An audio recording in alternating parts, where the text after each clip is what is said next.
other kinds of ethical systems that exist on the planet, if you study comparative ethics, as I have done, tend to be premised on some kind of spiritual worldview. And if you look at Islamic or Jewish or Christian ethics or Buddhist or Hindu, there's the notion that deep within all human beings there's this spiritual intelligence which can be developed, and a moral intelligence, that people can become kind, compassionate. That's what we should be doing as human beings. That we're not simply aggressive, violent animals, but humane souls learning, as it were, to manifest those higher qualities. I mean, St. Paul gives a list of the virtues we should be developing. And Aristotle, in his ethical system, calls this virtue ethics, that we should be cultivating a kind of... that morality lives inside our own being. It's not something alien you can impose. Human beings have the capacity for virtue, for kindness, for love, for compassion, for friendship, and so on. And that's the purpose of society. That's the purpose of politics, is to create constitutional systems and structures whereby we can become more virtuous as human beings. And the reason for that is that then we can actualize more the spiritual seed of enlightenment that exists within us all. Now, this is the fundamental, I think, consensus of the world's great philosophical systems and thinkers over the millennia. And Alistair MacIntyre, in his wonderful work After Virtue, and MacIntyre is a virtue ethicist and a typical philosopher who's combined aspects of thought from many years of intense study, basically tried to argue that we should go back to this notion of virtue ethics, and that it's foolish to abandon it. Now, in his work After Virtue, one of the most influential studies of moral theory in modern times, he looks at the choices of modernism, really, because in a sense we've entered a very strange world in the 20th century, in the late 19th century, with Nietzsche and with what is called postmodernism in continental philosophy, which is the notion that somehow virtue is passé, and that actually evil is just as acceptable a choice as virtue and goodness. And that really it's up to your own personal preference. If you want to be a cannibal, cut people up, eat them, sleep with your sister, rape your mother, etc., well, that's just your personal choice. Now, this, I'm afraid, doesn't wash with me as a philosopher and as a teacher and as an ethicist, and nor does it wash with Alistair MacIntyre and the consensus of moral theorists.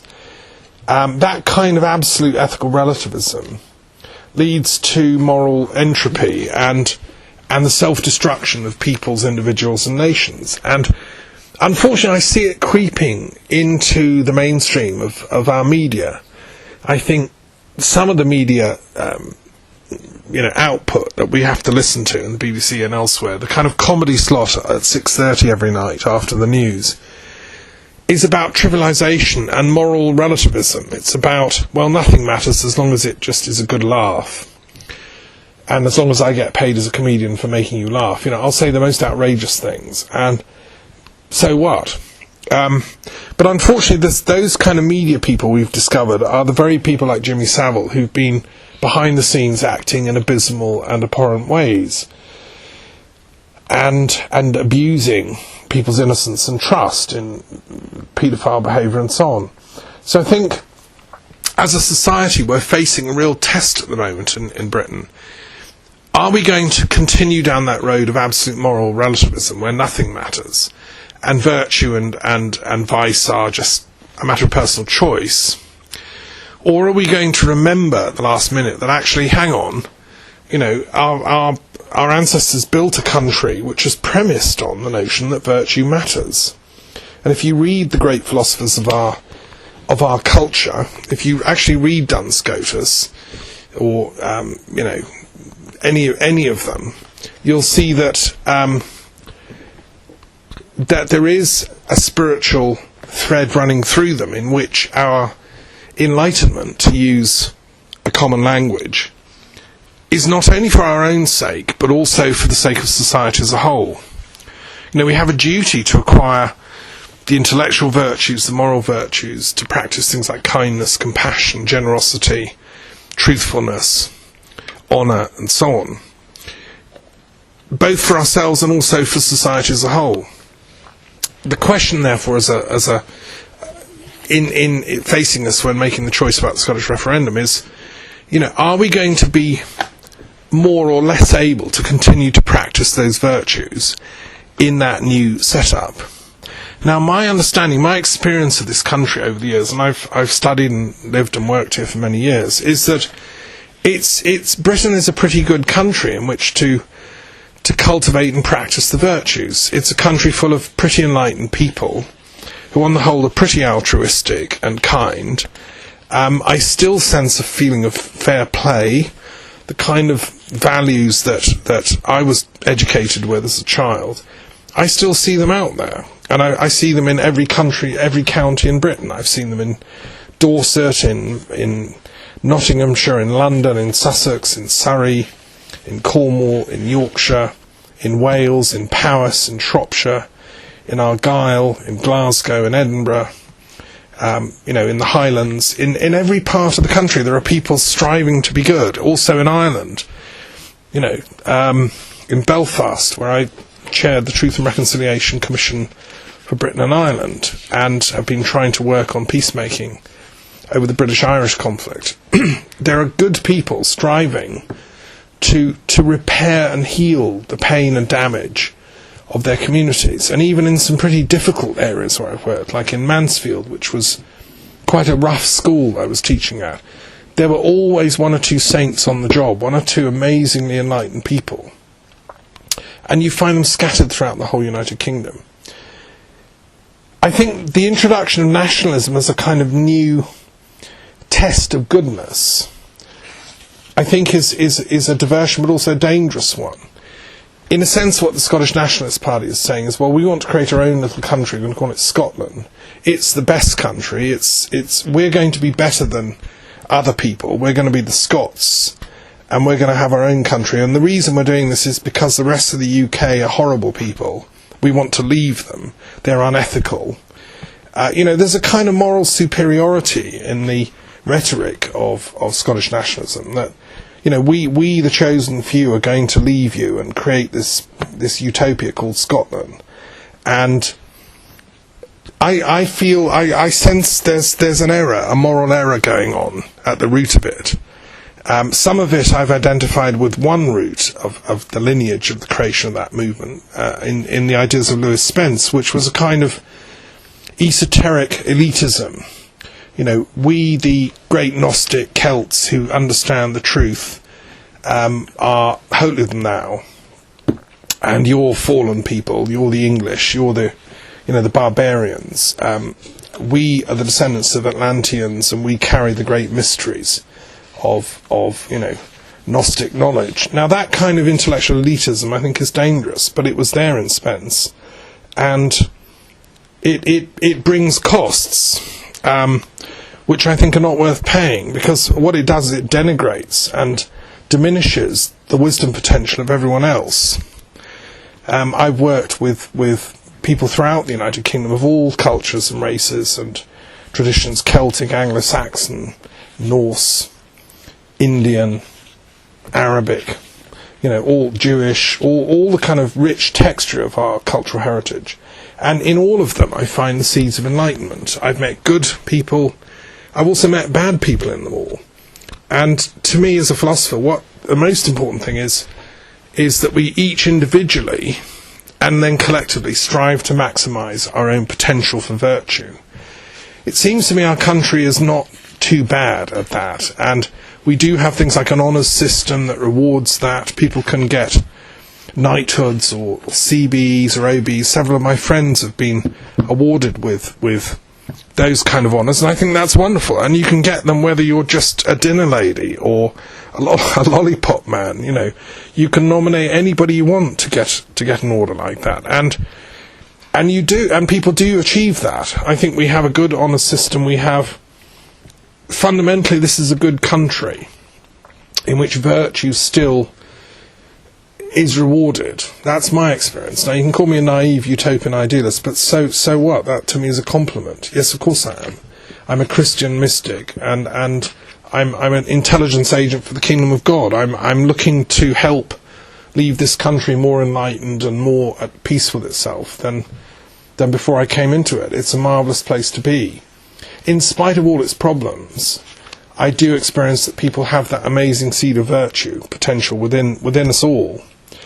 And therefore, why on earth would one want to smash it up and introduce the shadow, the threat of nationalism, which is, I think, a false premise. The whole idea of nationalism is that, my race, my nation is better than yours, and I'm going to have a border here, I'm going to have an army, and I'm going to defend myself, and one day I might come and get you in the night.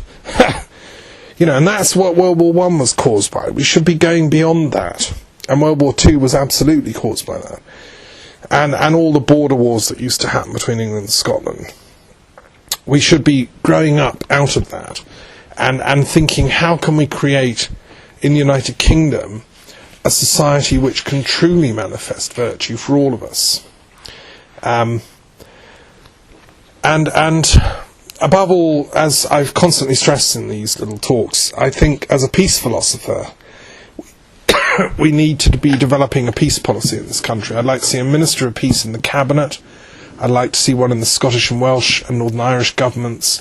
I'd like to see peace education on the curriculum of our schools. I'd like to see mediation training made available. I'd like to see teaching about non-violence in the school curriculum and so on. Now, this, I think, could be delivered through the core medium of religious education, and I'd like to see philosophy and moral education brought into the school curriculum as well, as a core component. Now, it actually already is there, and in Scotland, the subject's called Religious and Moral Education, which is a great name, but it's often marginalised, and it's not treated with sufficient respect. I think every student studying in the UK in the school system should have a grounding in the broadest possible overview of ethics, philosophy and religious studies, and whatever their religion. Now, we've seen, or none, I mean, they can be a humanist or an atheist, but I still think one has a moral right to know about the different kinds of spirituality and religious teachings available, because they're so interesting and because they explain so much of history. Recently, in schools in Birmingham, there was a concern that one particular religion, namely Islam, was somehow being forced onto kids, and there was an agenda to Islamise the education system. And I think that's totally wrong. I think unless it's a private school and Islam is its core values, and there are, for instance, Christian schools, and that's fine, I think. But even in those schools, one has to still teach a broad range of beliefs. So even in a Christian Anglican or Catholic school in the UK, you still have to teach other religions and make clear that kids understand, as it were, the universal common ethical and spiritual traditions that run throughout the whole of humanity. And at the very core of all of them is peace and non-violence and how to mediate conflict and so on. I think, with all due respect, many of our politicians ought to probably go to enroll in classes. And one of my proposals actually is that adult education and religious instruction should be made available to people. There should be like a religious education centre in every sacre throughout the country. And that if you don't want to study religious studies at school, and some kids just really can't get it and just become disruptive, then you should be allowed to go back later when you're an adult. And that every sacre would have a centre of resources, of tapes, of books, and they would have evening classes, and you can go whatever age and learn about the wonderful spiritual resources that we have as a country for peace and justice. A lot of people are swept up in new religious movements, in going back to old religions and looking at them in a more fundamentalist way. I think for social cohesion, we should be looking at an integral position of religious understanding, and we should we should be looking and asking what kind of new enlightenment we can get as a country. And we have a huge experiment going on in Britain in which all these religions are jostling together on the streets of Southall or the West End, and Sikh and Hindu and Buddhist and Jewish and Muslim and Christian and pagan and Druid and all the rest are kind of cheek by jowl. If we can work it out here, if we can get peace between us all, which I know is possible, then we've done it for the planet. And I think that's our duty, really, as the British people and as the United Kingdom. And that's what the Commonwealth stands for. So that's my reason for saying let's keep this experiment going, not revert back to the old solution, which was nationalism, because it simply doesn't work. It's been tried again and again, and all that happens is eventually you have to reinvent internationalism. Now, somebody grumbled at me and said, now, look, you're grumbling about Scottish nationalism, or you are as a British nationalist. With all due respect, I'm not. I'm a British internationalist. I'm a British Canadian internationalist. And I'm arguing that the UK is an amazing experiment in internationalism. We should keep it together and not fail at the last hurdle. We should keep it together, and we should perfect the work that we've been trying to do in the world, that we stand for. But, there's so many parts of the Commonwealth and parts of the world that are falling to pieces. We should be helping them discover their own virtue, so that they grow out of this facile violence that some of them are reverting back into, with in the name of religion, committing atrocities and terrorist acts. This is where I think the UK could be helping. And so by developing a peace policy for international use, I think we would be, as it were, achieving a greater karmic contribution towards the enlightenment of the whole planet. And that's the vow I took as a bodhisattva many, many years ago. To work not just on my own personal enlightenment, but for the enlightenment of the whole planet. And that's why I come at philosophy as I do, from a kind of spiritual, metaphysical angle. So I've given also some cultural reasons why I think the UK should stay together. It's a wonderful, rich, diverse culture. I mean, why can't we have more understanding and knowledge of our cultures taught? Why, for example, can't I study Irish in hardly any English schools? Why can't I do a GCSE or A-level in Gaelic? Why can't I study Anglo-Saxon in Irish schools in Northern Ireland or in Wales or Scotland? Why can't I learn about the runes and the Anglo-Saxon wisdom? Why can't I learn about the Ogham and the old Celtic Druid mysteries and the medieval traditions? We don't value ourselves enough as a culture and as a country. In Japan, they keep alive their wisdom traditions. They call it Shintoism, and there are temples in every town, every city.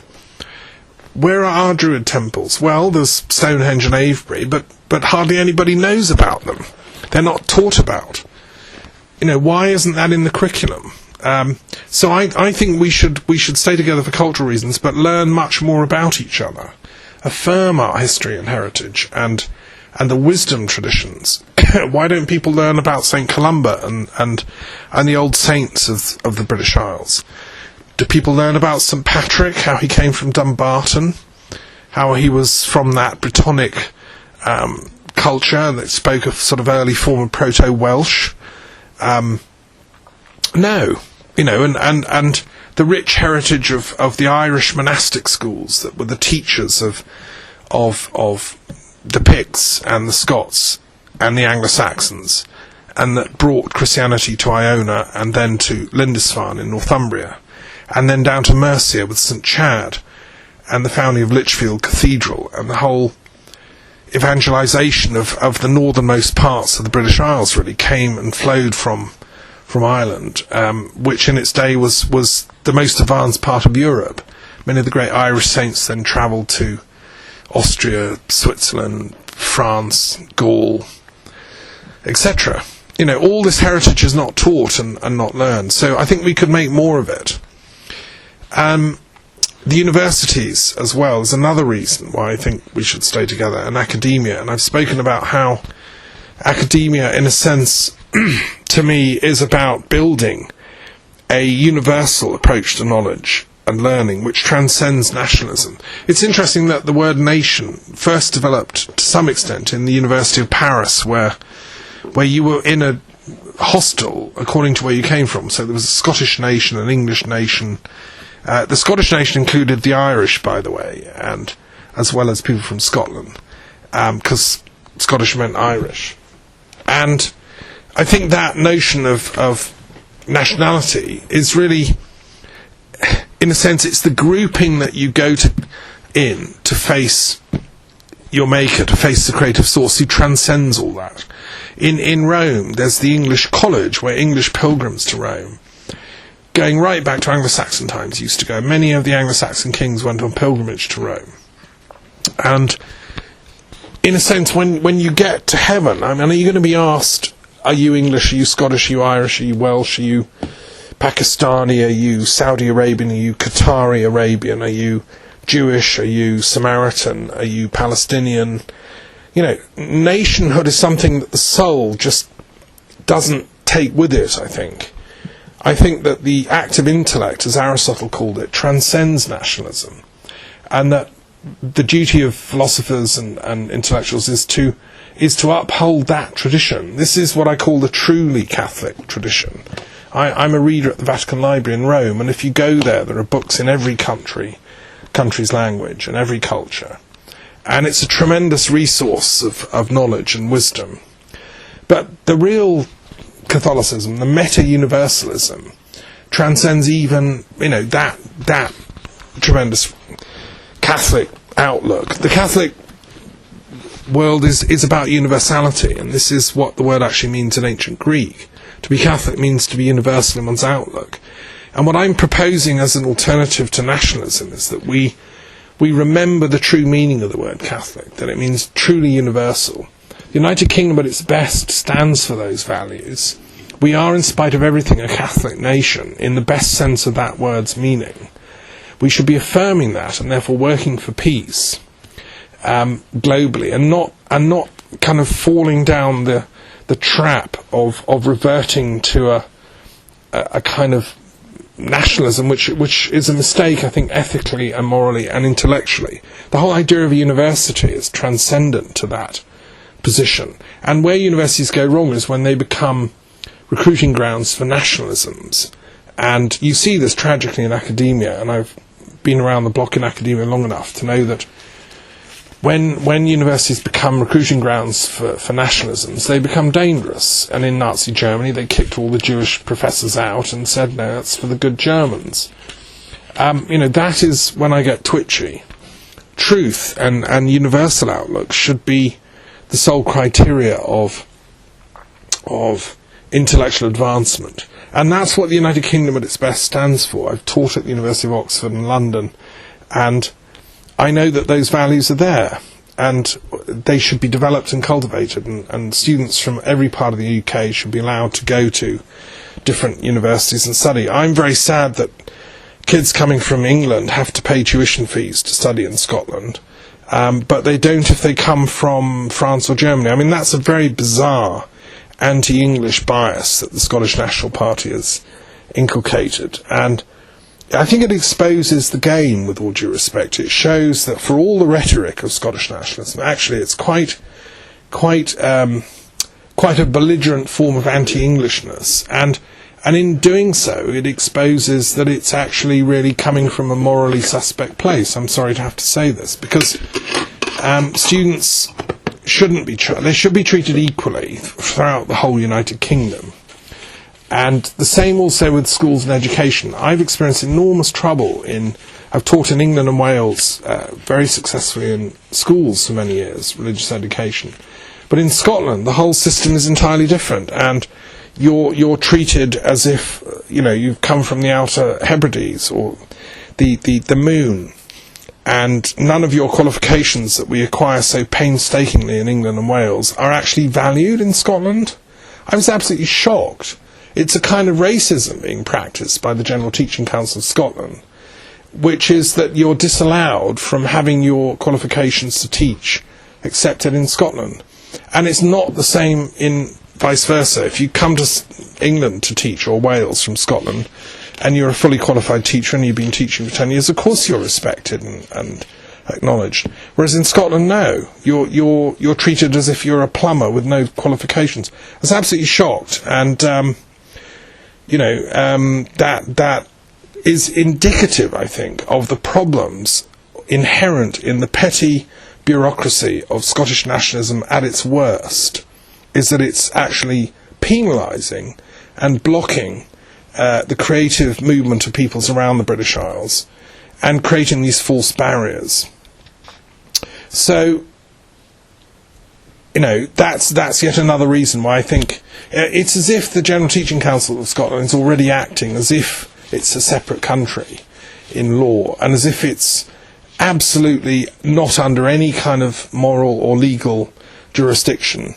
It's as if it's already an independent, supreme sovereign body.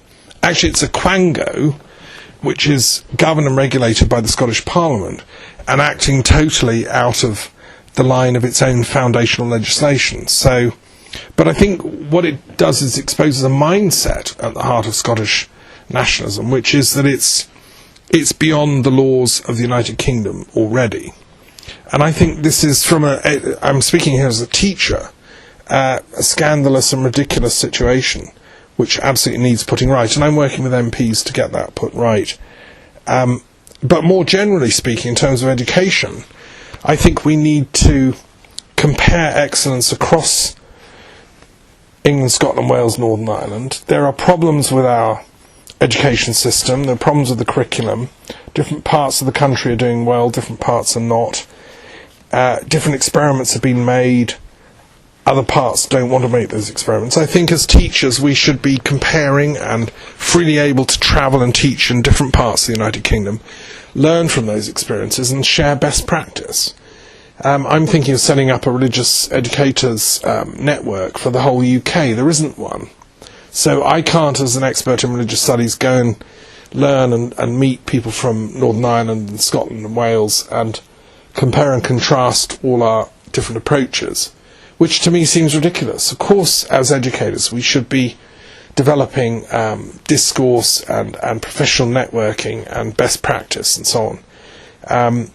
I used to teach at the Institute of Education, which is probably the most important educational research institute in Britain. My particular interest was peace education. There's a lot of violence and bullying and conflict in schools, so I pioneered mediation trainings for school kids and set them up in schools in Dorset and London.